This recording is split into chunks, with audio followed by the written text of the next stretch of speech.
The jumping spider, Earth's tiniest friendly fellow. Jumping spiders are a special kind of spider that don't build big sticky webs to catch food. Instead, they roam around in daylight, turning their little bodies like they're scanning the world and staring with big forward-facing eyes that look almost friendly. They don't just crawl, they aim, they plan. And then they launch themselves through the air with a jump so perfect it feels impossible for something that small. It's like nature took a normal spider and upgraded it into a miniature, eight-eyed hunter with serious parkour skills. But why does the jumping spider exist? A long time ago, over 300 million years to be exact, Earth was a very different place. There were no humans. The land was rougher and wilder, full of early plants and crawling creatures. For animals back then, living on land was a hard challenge. You could dry out, you could fall, you could get eaten, and you had to find food without swimming or floating. But, little by little, some groups of animals became better at land life. And over millions of years, this created the bigger family that spiders belong to, arachnids. The earliest members of this spider family weren't modern spiders yet. They were more like almost spiders, predators learning how to hunt in the new world of land. And in nature, hunting creates a constant competition. The ones that were slightly better at catching food survived more often. The ones that were slightly better at hiding survived more often. The ones that protected their babies just a little better ended up with more offspring. So even small changes mattered. Over huge time, those tiny advantages add up into big differences. And then a huge innovation in nature occurs. Silk. Not the classic web yet, just silk as a material. Fossil evidence shows that an ancient spider relative called Atacopus lived about 386 million years ago and had silk-producing spigots. Later work argues it wasn't a true spider like we think of today, but it was still extremely important because it shows silk arrived early in the timeline, before the full modern spider setup existed. This is a bigger deal than it sounds. Silk is basically a superpower. It's lightweight but strong, and it can be used in many ways. And it's likely that early silk was not for building big webs to trap prey. Silk didn't begin as a trap weapon. Research suggests these early silk users may have used it for simpler survival needs, like lining shelters, protecting eggs, or leaving threads. Over millions of years, the spider's ancestors tinkered with silk, learning to spin not just threads, but strategies.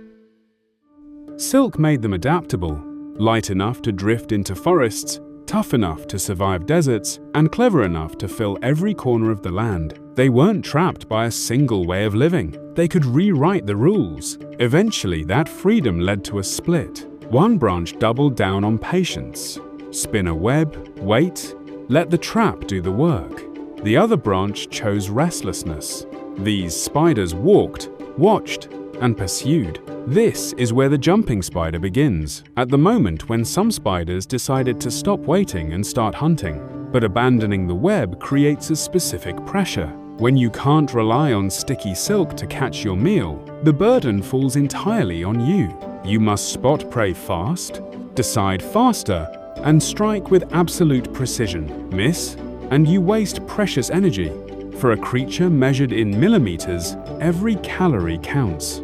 In this world, the slightly better hunter lives, and slightly better compounds over generations into something extraordinary. So the story of jumping spiders becomes, inevitably, a story about eyes. Precision hunting demands precision sight. These spiders evolved visual systems that punch far above their weight, particularly the large, forward-facing principal eyes that grant them true depth perception. Research reveals these eyes contain layered retinas, stacks of photoreceptors that capture detail with remarkable clarity. The upgrade transformed them from background predators into creatures that could genuinely aim. Those big eyes aren't just for show. A jumping spider can spot a fly from across a room. Imagine seeing a grain of rice clearly from the other end of a football field. They can even see your face. When one tilts its head up at you, it's actually looking back. Yet seeing clearly only matters if you can reach what you're looking at. Once vision sharpened, natural selection favored those who could close the gap. Spiders that moved not with frantic scrambling, but with calculated speed, the ability to approach, pause, judge distance, and launch at exactly the right instant. Jumping stopped being a trick, it became the whole point. But knowing where to jump means nothing if you can't launch. And here's where jumping spiders do something almost unbelievable. They don't jump with muscles. Inside those legs, they're running on hydraulics. The spider contracts its body. Pressure builds in the hemolymph, their version of blood, and that pressure forces the legs to extend with explosive speed. Think of it less like a muscle flexing and more like a piston firing.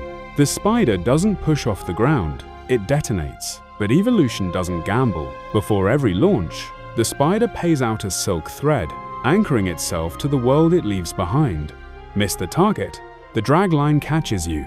Overshoot, you swing, recover, climb back up. What looks like reckless parkour is actually calculated risk. The spider isn't just a jumper, it's a jumper with a seatbelt. The landing is just as engineered as the launch. As the spider flies through the air, it stretches its front legs forward like a gymnast reaching for the bar. Those legs hit first, grabbing the target instantly. The back legs follow, and the whole body absorbs the impact. The whole jump from launch to landing takes less than a second. Eventually, that combination precision vision, hydraulic power, silk insurance creates one of the most successful spider families on Earth. The numbers tell the story. Over 6,000 species, every continent except Antarctica. Forests, deserts, mountaintops, your backyard fence. While other spiders specialized into narrow niches, jumping spiders kept their options open. The same basic toolkit, those big eyes, that explosive jump, that safety line worked everywhere. Fossils preserved in amber capture this success in snapshots. DNA clocks suggest the family really took off around 50 million years ago, diversifying into the subgroups we see today. In terms of evolution, they're newcomers, but they arrived ready. So when you see a jumping spider today, turning its head to track your movement, you're not looking at an accident. You're looking at the end of a very long story that had to happen exactly this way.